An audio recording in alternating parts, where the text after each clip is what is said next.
Hello everyone, मैं रुचि गर्ग। आज आप सभी को बीएड फर्स्ट ईयर के subject understanding discipline and subject का टॉपिक करवाने वाली हूँ और मेरी आगे आने वाली वीडियोस में मैं आपको इसी सब्जेक्ट के सारे टॉपिक्स आपके कवर करवा दूँगी।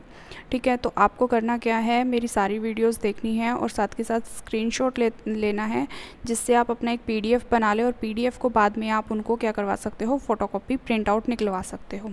ठीक है, अदरवाइज़ आप क्या कर सकते हो, स्क्रीनशॉट को साथ के साथ आप अपनी नोटबुक में नोट डाउन भी कर सकते हो, जिससे क्या होगा कि आपके एग्जामिनेशन पॉइंट ऑफ व्यू से आपके सारे टॉपिक प्रिपेयर हो जाएंगे। ठीक है, अब आती है हमारे टॉपिक की बात। तो आज का हमारा टॉपिक होने वाला है role of disciplinary knowledge in school curriculum. ठीक है, किसी भी टॉपिक को करने से पहले हमें ये पता होना चाहिए कि वो टॉपिक हमसे पूछना क्या चाह रहा है।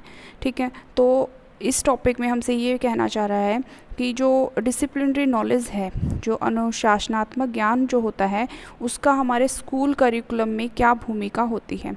ठीक है, इसमें स्कूल के करिकुलम में पूछा गया है हमसे। तो इन्होंने कहा है कि जो डिसिप्लिनरी नॉलेज, आप सभी को पता है, जो डिसिप्लिनरी नॉलेज होती है वो कहाँ पर होती है, हमारी कॉलेज लेवल पे होता है। जो डिसिप्लिन्स होते हैं हमारे वो कॉलेज लेवल पे होते हैं और सब्जेक्ट जो होते हैं हमारे वो स्कूल लेवल पे होते हैं। तो ये टॉपिक हमसे कह रहा है कि जो डिसिप्लिनरी नॉलेज होती है, जो कॉलेज लेवल की जो नॉलेज होती है, जो डिसिप्लिन्स की नॉलेज होती है, अगर उस नॉलेज को अगर हम स्कूल के करिकुलम से ही देना स्टार्ट कर दें, तो स्कूल के करिकुलम से ही देना स्टार्ट कर दें, तो उसकी क्या भूमिका होगी। ऑब्वियस सी बात है, अगर आप बच्चों को पहले से ही हायर लेवल के लिए प्रिपेयर करते हुए चलेंगे, उनके बेसिक्स को क्लियर करते हुए चलेंगे, तो उनको आगे कोई प्रॉब्लम नहीं होगी। तो ये टॉपिक हमसे यही पूछ रहा है कि उसके क्या रोल होंगे अगर हम बच्चों को स्कूल के करिकुलम में हम उनको डिसिप्लिनरी नॉलेज अगर हम उनको प्रोवाइड करेंगे।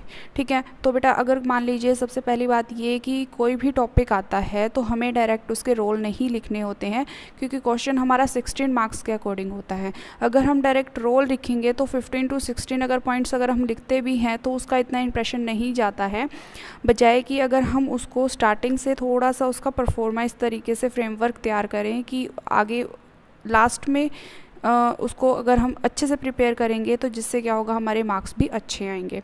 तो इसी क्वेश्चन को अगर हम अटैम्प्ट करेंगे तो सबसे पहले हम नॉलेज के बारे में लिखेंगे, फिर डिसिप्लिनरी नॉलेज के बारे में लिखेंगे एंड देन फिर हम उसके रोल के बारे में लिखेंगे।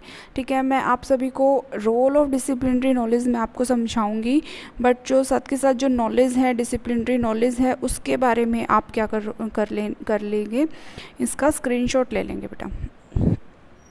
देखो, सबसे पहले मैंने इसमें आपके लिए ऐड किया है नॉलेज के बारे में।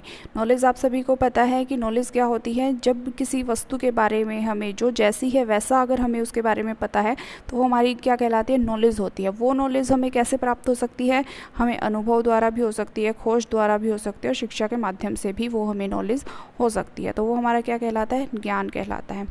ठीक है, अब इसके बाद नॉलेज के बारे में हम 2 डेफिनेशन लिखेंगे। मैंने सुकरात और अरस्तु की 2 डेफिनेशन यहाँ पे आपके लिए ऐड कर दी है। ठीक है, आप ज़्यादा करने की ज़रूरत नहीं है, 2 इनफ है। अब इसके बाद आता है, अगर हम बात करें तो टाइप्स ऑफ नॉलेज, 2 हमने टाइप्स लिख दिए हैं। हम यहाँ पे इनके सिर्फ नाम लिख देंगे, इसको ज़्यादा एक्सप्लेन करने की ज़रूरत नहीं है। ठीक है, इम्प्लिसिट नॉलेज होती है और एक एक्सप्लिसिट नॉलेज होती है हमारी।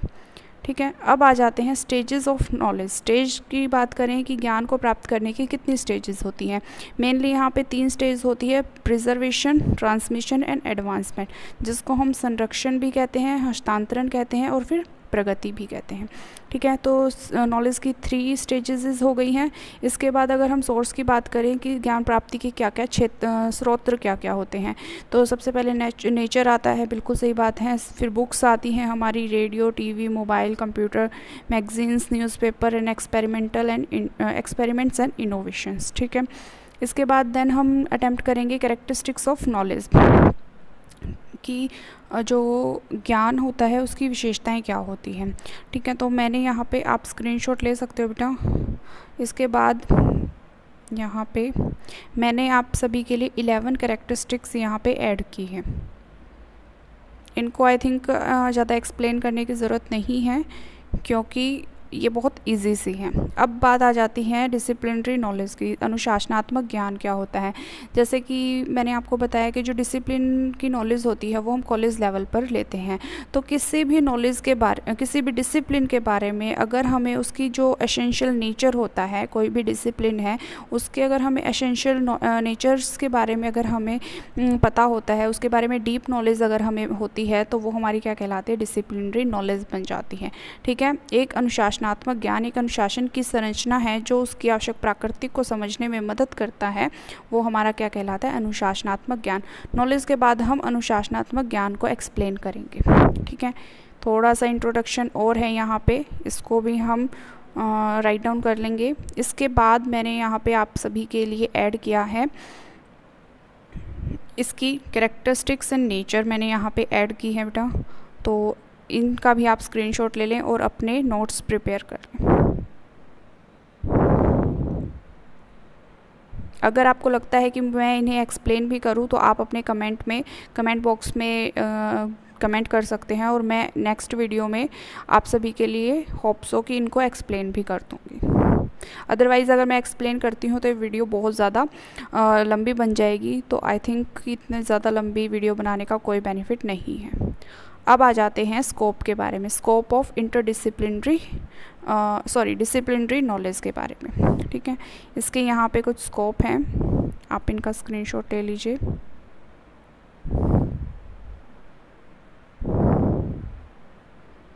अब एक ये डायग्राम है, अगर आप क्वेश्चन को अटेम्प्ट करते हैं तो अगर आप उसको डायग्रामेटिकली अगर आप उसको प्रेजेंट करते हैं तो बीएड में क्या होता है कि आप अगर डायग्राम्स के थ्रू आप अपने कलर्स के थ्रू अगर आप अपने पेपर को अटेम्प्ट करते हो तो उससे क्या होता है कि आपकी अट्रैक्टिव आपका क्वेश्चन लगता है। ठीक है। तो जितना हो सके आप डायग्राम को ऐड कर सकते हैं। अब मेन हमारा टॉपिक आता है रोल ऑफ डिसिप्लिनरी नॉलेज के बारे में। तो अब हम करते हैं role of disciplinary knowledge in school curriculum. तो सबसे पहले हम करेंगे कि अगर हम डिसिप्लिनरी नॉलेज को अगर हम स्कूल करिकुलम में ऐड करते हैं तो उसकी क्या भूमिका होती है। तो सबसे पहले बेटा पॉइंट ये बनता है कि पाठ्यक्रम की योजना को सरल तथा आसान बनाता है। बिल्कुल सही बात है। अगर हमें डिसिप्लिनरी नॉलेज होगी तो हम क्या होगा, जो हमारा जो प्लानिंग करते हैं करिकुलम को उसको हम ईजिली बना सकते हैं। ठीक है। सेकेंड क्या है, बच्चों की शिक्षा को बेहतर बनाता है। अगर हम बच्चों को स्टार्टिंग से ही स्कूल लेवल से ही डिसिप्लिनरी के basics, principles and rules and regulations के बारे में अगर नॉलेज देना प्रोवाइड करेंगे तो इससे क्या होगा, हमारी जो एजुकेशन है वो क्या बनेगी, बेहतर बनेगी। ठीक है बेटा। अब थर्ड पॉइंट है विद्यार्थियों की बौद्धिक शक्तियों का विकास करता है। ठीक है। जो बच्चों का जो कोग्निटिव डेवलपमेंट है वो क्या होगा, बच्चों का अच्छा होगा, क्योंकि अगर हम बच्चों को स्टार्टिंग से ही डिसिप्लिनरी नॉलेज के बारे में बताएंगे, इससे क्या होगा, बच्चों की रीजनिंग जो है पावर, लॉजिकल थिंकिंग की जो पावर है वो क्या होगी, डेवलप होगी। ठीक है। अब आते हैं विशेष ज्ञान का विकास करता है। ठीक है। इससे क्या होता है कि बच्चों में, क्योंकि जो डिसिप्लिनरी नॉलेज होती है वो सब्जेक्ट इन मास्टरी कहलाती है, कि किसी पर्टिकुलर सब्जेक्ट में आप मास्टरी कर रहे हो या विशेष या स्पेसिफिक नॉलेज को आप गेन कर रहे हो, तो वही है इसका मेन रोल। ये इसके रोल में भी यही आ जाता है कि ये विशेष ज्ञान का विकास करता है बच्चों के अंदर पर्टिकुलर डिसिप्लिन के रिगार्डिंग। अब आ जाते हैं फिफ्थ पॉइंट, समस्याओं की जटिलता और चुनौतियों को स्पष्ट करता है। इसमें यही बात है कि जो आपकी जो पर्टिकुलर डिसिप्लिन्स है उस डिसिप्लिन से रिलेटेड आपको क्या प्रॉब्लम्स आने वाली है या फिर उसमें क्या डिफ़िकल्टीज़ आपको आने वाली है, उसको आपको क्या करता है, स्टार्टिंग से ही क्या करता है, आपको स्पष्ट करता है, जिस पे आप वर्क करते हो और आगे चल के उस पर अपनी कमांड कर सकते हो। ठीक है। अब आ जाता है ये राष्ट्रीय मानकों जैसे पढ़ने लिखने अंक गणित को सिखाता है। बिल्कुल सही बात है कि जो हमारे स्टार्टिंग है डिसिप्लिनरी नॉलेज को अगर बच्चों के स्कूल करिकुलम में हम ऐड करेंगे तो जो राष्ट्रीय मानक हमारे जो होते हैं कि पढ़ना लिखना अंक गणित को बच्चों को बेसिक्स अगर हम कराएं तो वो चीज़ें भी क्या होगी, उसकी नॉलेज भी बच्चों को प्राप्त होगी। अब आ जाते हैं नेक्स्ट पॉइंट पे। नेक्स्ट रोल जो हमारा है, विद्यार्थियों के मानसिक प्रशिक्षण का विकास करता है। बिल्कुल सही बात है कि बच्चों को मेंटली ये क्या करता है, प्रिपेयर करता है आगे आने वाले डिसिप्लिन्स की स्टडी के बारे में। ठीक है, कि बच्चों को मेंटली हम क्या करते हैं, ट्रेन कर देते हैं, मेंटली प्रशिक्षित कर देते हैं कि आगे आपको इस तरीके से आपको ये डिसिप्लिन्स में ये आपकी नॉलेज आने वाली है या इस तरीके का कंटेंट मैटर आने वाला है। तो हम एडवांस में बच्चों को क्या कर रहे हैं, प्रिपेयर कर सकते हैं। बिल्कुल सही बात है। अंतर्दृष्टि गहन पहुंच का विकास, इससे क्या होता है कि बच्चों के अंदर गहन दृष्टि उत्पन्न होती है, क्योंकि जो मास्टरी करते हैं तो उसके लिए आपको डीप स्टडी करनी पड़ती है। तो इससे क्या होगा, बच्चों के अंतर्दृष्टि का विकास होगा और गहन पहुँच का भी विकास होगा। ठीक है बेटा। अब नेक्स्ट आ जाता है गहन दृष्टि में। बेटा यहाँ पे देखो मैंने लिखा हुआ है कि 5 Ws पे अगर हम करें तो इसमें क्या होता है कि गहन दृष्टि में भी what, where, who, when and who, मतलब इन पांचों के क्वेश्चन अगर बच्चा पुटअप करता है तो इससे क्या होगा, बच्चों के अंदर गहन दृष्टिकोण का विकास होगा। अब नेक्स्ट इसका पॉइंट आ जाता है, वैज्ञानिक दृष्टिकोण के विकास में भी हमारी डिसिप्लिनरी नॉलेज की भूमिका होती है। इससे क्या होता है कि बच्चों के अंदर वैज्ञानिक दृष्टिकोण का भी विकास होता है। नेक्स्ट अगर हम पॉइंट की बात करें तो इससे बच्चों में सामाजिक दृष्टिकोण का भी विकास होता है, कि बच्चों को सामाजिक मूल्यों के बारे में भी नॉलेज मिलती है। नेक्स्ट पॉइंट हमारा आ जाता है, व्यावसायिक दृष्टिकोण का विकास होता है। कोई भी अगर हम सब्जेक्ट पढ़ते हैं या डिसिप्लिन के बारे में पढ़ते हैं तो इससे क्या होता है कि बच्चे का मेन मोटिव यही होता है कि आगे चल के उसके कुछ ना कुछ वो काम आए, रोज़गार में कुछ काम आए। तो इससे क्या होता है कि बच्चे को अगर वो किसी डिसिप्लिन के बारे में नॉलेज रख रहा है तो उसको वो किस तरीके से व्यावसायिक रूप से उसको यूज़ कर सकता है। ठीक है, तो इससे क्या होता है, बच्चों के व्यावसायिक दृष्टिकोण को भी ये डेवलप करता है। अब आगे जो इसके हैं पॉइंट, ये है ज्ञानात्मक मूल्यों का विकास करता है। बिल्कुल सही बात है, बच्चों की जो नॉलेज लेवल है उसको भी वो क्या करता है, डेवलप करता है। नेक्स्ट पॉइंट है, विभिन्न समस्याओं को हल करने की शक्ति का विकास करता है। डिसिप्लिनरी नॉलेज अगर बच्चों को स्टार्टिंग से ही दी जाती है तो वो क्या कर सकते हैं, किसी भी प्रॉब्लम को इजीली उसको क्या कर सकते हैं, सॉल्व कर सकते हैं। वांछनीय गुणों का विकास करना, हर डिसिप्लिन में खुद का अपना कुछ नेचर होता है, अपनी खुद की कुछ विशेषताएं होती हैं, उसके अपने कुछ गुण होते हैं। तो जिससे क्या होता है कि पर्टिकुलर डिसिप्लिन के जो गुण होते हैं, जो वो चाहता है कि उसके स्टूडेंट्स में वो गुण डेवलप हो, तो उससे क्या होगा कि बच्चों के अंदर वो वांछनीय गुणों का विकास भी होता है। नेक्स्ट आ जाता है, अनुशासन का विकास करता है। बिल्कुल सही बात है।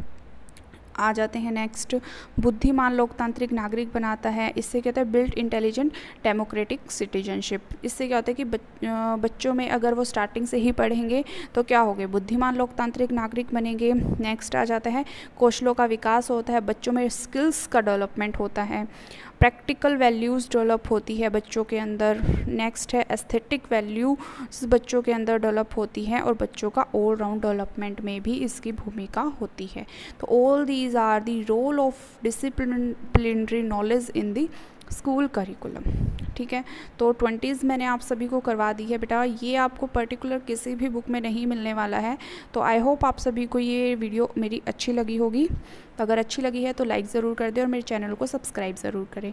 और मेरी आगे आने वाली वीडियोज़ में मैं आपको अंडरस्टैंडिंग डिसिप्लिन के ही और नोट्स आप सभी को प्रोवाइड कर दूँगी। ठीक है बेटा, और भी इसके कुछ हमारे पास क्या कहते हैं रोल हैं, जैसे कि इंफॉर्मेटिव वैल्यूज़ को डेवलप करता है, ये आप इस तरीके से भी पढ़ सकते हैं। मोरल वैल्यूज़ को डेवलप करता है, कल्चरल वैल्यूज़ को डेवलप करता है बच्चों में। ठीक है, डिज़ायरेबल क्वालिटीज़ को डेवलप करता है, वैल्यूज़ ऑफ गुड एकेडमीज़ को डेवलप करता है। ठीक है, इस तरीके से ये कुछ रोल और है हमारे। तो आई होप आप सभी को वीडियो अच्छी लगी होगी। तो